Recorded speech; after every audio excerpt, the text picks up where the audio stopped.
शुभ online classes में आप सबका स्वागत है। BCom part 3 chapter number 5 part 2 accounting for amalgamation of company. इस चैप्टर में आज हम डिस्कस करेंगे परचेज कंसीडरेशन क्या होती है, परचेज कंसीडरेशन को किस तरीके से कैलकुलेट किया जाएगा, मेथड ऑफ एमलगमेशन जो समामेलन को करने का मेथड है वो कैलकुलेट करेंगे और कुछ क्वेश्चंस आज के लेक्चर में हम डिस्कस करेंगे। तो आइए शुरू करते हैं अपना लेक्चर परचेज कंसीडरेशन के साथ में। परचेज कंसीडरेशन क्या होता है? The term purchase consideration means the aggregate of the share and other security issued and the payment made in form of cash और other asset by the transferee company to share holder of the transferor company. Transferor company और transferee company क्या होती है, पहले ये समझ लेते हैं। ट्रांसफरर कंपनी का मतलब होता है ऐसी कंपनी जो अपने आप को बेच रही हो, मतलब सेलर कंपनी है। और ट्रांसफरी कंपनी जो परचेज कर रही हो बिजनेस को ट्रांसफरर कंपनी के। तो ट्रांसफरर कंपनी के जितने भी एसेट होंगे उनका रीपेमेंट कौन करेगा? ट्रांसफरर कंपनी करेगी। और जो उनके शेयर होल्डर्स हैं, शेयर होल्डर्स का पेमेंट करेगी, एसेट का पेमेंट करेगी, कैश जो भी वो चीज़ें होंगी उन सब का जो पेमेंट होगा, इसको जो हम कैलकुलेट करेंगे ये हमारा परचेज कंसीडरेशन कहलाएगा। In simple word it is a price payable by the transferee company to transferor company for taking over the business of the transferor company. देखिए, ये एक ऐसा मूल्य होता है जो पेमेंट करती है ट्रांसफरर कंपनी को transferee company for taking over the business of transferor company. It is clarify purchase consideration does not include the sum which the transferee company will directly pay to creditor of the transferor company. देखिए, यहाँ पे ये सब चीज़ें नहीं होती हैं कि आप कोई ट्रांसफरी कंपनी है उनके क्रेडिटर्स को डायरेक्ट पेमेंट कर दे, कुछ इस तरीके की ट्रीटमेंट नहीं होगी, बल्कि उन्होंने जितना भी बिजनेस दिया हुआ है उस बिजनेस के कंपैरिजन में वो कंपनी जो ट्रांसफरी होगी वो क्या क्या पैसे उनको देती है, किस तरीके से देती है, जितनी भी उनकी एसेट होगी, जितनी भी उनकी कैपिटल होगी, उन सब का ही पेमेंट वो ट्रांसफरी कंपनी करेगी ट्रांसफरर कंपनी को। Calculation of purchase consideration calculate करने के 4 तरीके दिए गए हैं, लेकिन जो 2 मेन तरीके हैं वो ये वाले हैं, net asset method and net payment method. जो यूज़ होते हैं सबसे ज़्यादा जो फेमस है वो है नेट पेमेंट मेथड, और सेकंड है नेट एसेट मेथड, और थर्ड हमारा जो है वो है लमसम मेथड, एंड 4 है इंट्रिंसिक वैल्यू मेथड। इन सब को किस तरीके से कैलकुलेट करेंगे और क्या फॉर्मेट इसका अप्लाई करेंगे ये हम देखते हैं। नेट एसेट मेथड में सबसे पहले देख लेते हैं agreed value of asset taken over. जो भी एग्रीड वैल्यू होगी, मतलब ट्रांसफरर कंपनी के द्वारा ट्रांसफरी कंपनी को जो उन्होंने एग्रीमेंट किया है कि हाँ आप इस वैल्यू पे हमारे ले लीजिए हमारी एसेट को, उसको यहाँ पे हम रिकॉर्ड करेंगे all asset minus agreed value of liability taken over. जितनी भी हमारी लायबिलिटीज़ हैं जो टेकन ओवर की जा रही हैं ट्रांसफरी कंपनी के द्वारा, उन सब का यहाँ पे टोटल होगा, और एसेट से माइनस करेंगे, जो डिफरेंस अमाउंट आएगा वो हमारा परचेज कंसीडरेशन कहलाएगा। नेट पेमेंट मेथड की बात करें तो नेट पेमेंट मेथड में payment to equity share holders, जितने भी पैसे हम अपने इक्विटी शेयर होल्डर को पे करते हैं, चाहे वो कैश के फॉर्म में हो चाहे वो शेयर के फॉर्म में है, उन सब का ट्रीटमेंट हम यहाँ पे दिखाएंगे। और payment of preference share holder, जो भी हमारे प्रेफरेंस शेयर होल्डर होंगे उनका जो पेमेंट करेंगे वो हम कैश के फॉर्म में भी कर सकते हैं, शेयर के फॉर्म में भी कर सकते हैं। तो इनका जो टोटल आएगा ये आपका परचेज कंसीडरेशन कहलाएगा। अभी इन दोनों का भी हम एक क्वेश्चन के थ्रू भी आपको समझाएंगे। लमसम मेथड की बात करें तो under this method a lump sum amount is given to vendor company by the purchasing company. मतलब यहाँ पे जो ट्रांसफरर कंपनी है उसको जो परचेजिंग कंपनी यानी ट्रांसफरी कंपनी है उसको एक लगभग अमाउंट दे देगी उसके बिजनेस का, तो ये लमसम मेथड होगा। We have to calculate value of net asset taken over by purchasing company and excess and lesser amount would be treated as goodwill or capital reserve। देखिए, जितना भी वो लमसम पैसा है वो दे देगी, लेकिन अगर इसके अलावा भी कुछ चीज़ें कम या ज़्यादा होती हैं तो उनका जो ट्रीटमेंट होगा वो या तो एज ए गुडविल होगा या एज ए कैपिटल रिजर्व होगा। इंट्रिंसिक वैल्यू मेथड की बात करें तो इंट्रिंसिक वैल्यू मेथड में स्वैप रेशियो काम करता है। Is calculated after calculation of net asset of purchasing and vendor company. PC is to be paid to calculated swap ratio, fractional payment is to be settled in cash। तो ये swap ratio के through इसका payment होगा intrinsic value में, और जो भी payment होगी वो कैश के थ्रू होगी। यहाँ पे बात करते हैं अपने नेक्स्ट टॉपिक की, जो है method of accounting for amalgamation दो मेथड यूज़ होते हैं हमारे अमेलगामेशन को करने के लिए। पहला है पूलिंग ऑफ इंटरेस्ट मेथड और दूसरा है परचेज मेथड।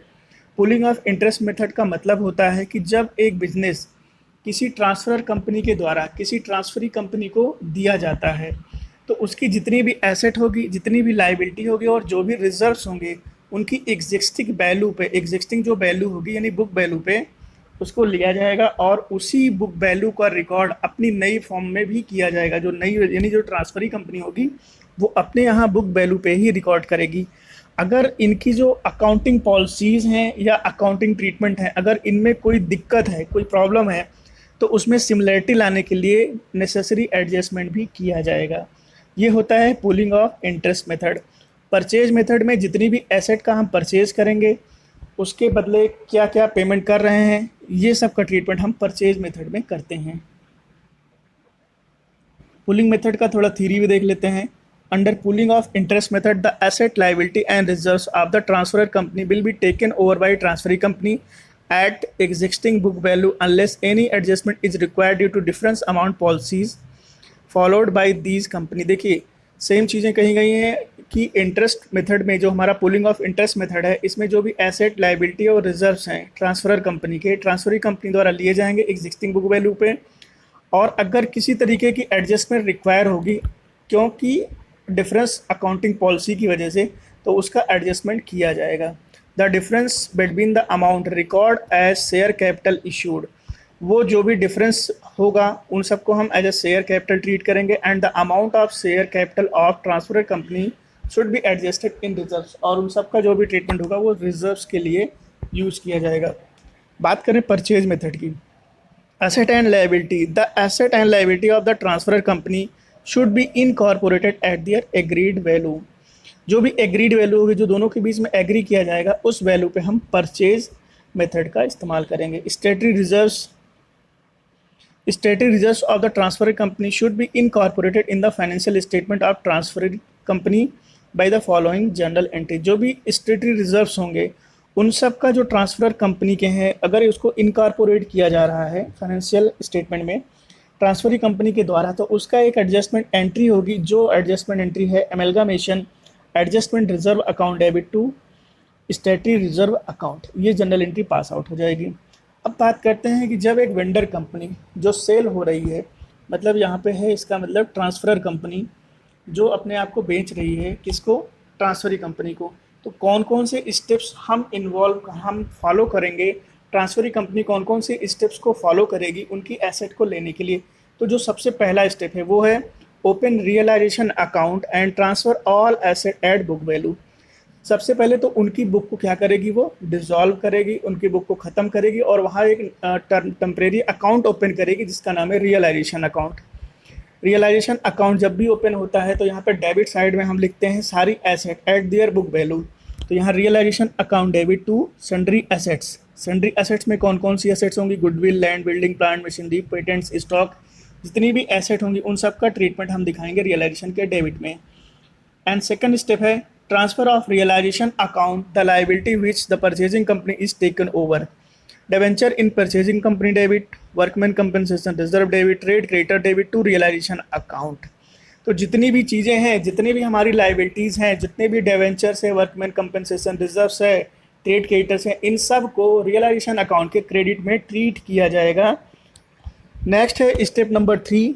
स्टेप नंबर 3 में हम जो डिस्कशन करेंगे वो है on receipt of purchase consideration debit what is received. इसका मतलब है कि क्या क्या चीज़ें हैं जो हमारे डेबिट साइड में आएंगी। यहाँ पे cash account debit 9% preference share in purchasing company debit, equity share in purchasing company debit to purchasing company. जो भी परचेज कंपनी लिखा जाएगा उसका नाम यहाँ पे लिखा जाएगा। स्टेप नंबर 4 है if expenses of liability paid by the vendor company. Vendor company के द्वारा अगर एक्सपेंसेस पे होंगे तो जनरल एंट्री हो जाएगी realisation expense account debit to bank account. अब पीसी का कंप्यूटेशन किस तरीके से किया जाएगा उसके लिए एक एग्जांपल है, एक क्वेश्चन मैंने लिया हुआ है। अंजना लिमिटेड जो एब्जॉर्ब होती है, एब्जॉर्ब और एमलगामेशन दोनों सेम चीज़ें हैं क्योंकि ट्रीटमेंट दोनों में सेम होना है, तो यहाँ पे एमलगामेशन ही है एक तरीके से। The consideration being the takeover of liability, the payment of cash, cost of absorption not exceeding rupees 10,000, actual cost 9,000. Payment of 9% debenture 50,000 at a premium of 20% in 8% debenture issued at a premium of 25% of face value of payment of 15 per share in cash and allotment of 11% preference share of 10 each at a discount of 10% and 4 equity share of 10 each at a premium of 20% fully paid for every 5 share in Anjana Limited. The number of shares of vendor company are 1,50,000 or 10 each fully paid. Calculate PC as per AS 14। देखिए एमलगामेशन जो हम पढ़ रहे हैं वो है accounting standard 14 से, और यहाँ पे परचेज कंसीडरेशन जो हम करेंगे फर्स्ट मेथड में, ये हम कितना पेमेंट करते हैं जो हमारी एग्जिस्टिंग कंपनी के शेयर होल्डर हैं, प्रेफरेंस शेयर होल्डर हैं और कैश वैल्यू है। इसके अलावा हमें डिवेंचर को एक्सक्लूड कर देना है, डिवेंचर से हमें कोई मतलब नहीं होता है यहाँ पे। तो कैश पेमेंट देखिए हम कितना करते हैं यहाँ पे, हमारे जो शेयर्स हैं वेंडर कंपनी के जो शेयर हैं 1,50,000 है और उनको 15 रुपये के हिसाब से कैश पेमेंट देनी है। तो टोटल जो पेमेंट करेंगे वो 22,50,000 का पेमेंट करेंगे। 11% वाले प्रेफरेंस शेयर हैं जो कि 10 रुपये के एक थे, उनको 10% डिस्काउंट दिया जा रहा है, यानी 10% के डिस्काउंट वाले थे, उनको 3 शेयर दिया जा रहा है 5 शेयर के बदले में। कंपनी ने बोला है कि 3 शेयर दिया जाएगा 5 शेयर के बदले में, जो कि 9 रुपये का एक है। तो यहाँ पे जो वैल्यू आएगी निकल के 8,10,000 रुपीज़। इक्विटी शेयर की बात करें और 10 ईच एट ए 20% प्रीमियम, 1,50,000 इंटू 4/5, मतलब उनको 4 शेयर दिया जा रहा है 5 शेयर के बदले में और प्रीमियम पे दिया जा रहा है जो कि 12 रुपये का है। तो टोटल जो वैल्यू आ रही है हमारी निकल के वो आ रही है 45 लाख रुपीज़। ये हमारा परचेज कंसीडरेशन होगा। For every 5 shares Anjana limited will receive 4 equity share eight 12 each and 11% preference share of 9 each, ये दिया गया है। पूलिंग ऑफ इंटरेस्ट मेथड की बात करें तो एक क्वेश्चन है आपका, X Limited having share capital of 50 lakhs divided into equity share of 10 each was taken over by Y Limited and X Company Limited and has general reserve of 10 lakh and profit and loss account credit balance है 35 lakh rupees. Y Company Limited issued 11 equity share of 10 each, 10 share के बदले में वो 11 share company दे रही है। तो purchase consideration कितना निकलेगा, सिंपल सी बात है, यहाँ 50 लाख रुपीज़ है जिसको 10 से अगर आप डिवाइड करेंगे तो 5 लाख शेयर्स आ जाएगा। तो परचेज कंसीडरेशन का जो अमाउंट आएगा वो आएगा 55 लाख रुपीज़। लेस करेंगे share capital of x limited, x limited के जो शेयर्स हैं उसको माइनस करेंगे, जो डिफरेंस अमाउंट आएगा वो है 5 लाख रुपीज़ जो हमारे जनरल रिजर्व में ट्रांसफ़र हो जाएगा। तो ये था ओवरऑल आज का लेक्चर। उम्मीद है आपको वीडियो पसंद आएगा। अगर आपके मन में कोई भी डाउट है तो आप हमारे कमेंट सेक्शन में कमेंट करिए, आपको ज़रूर आपको रिप्लाई मिलेगा। Thanks for watching.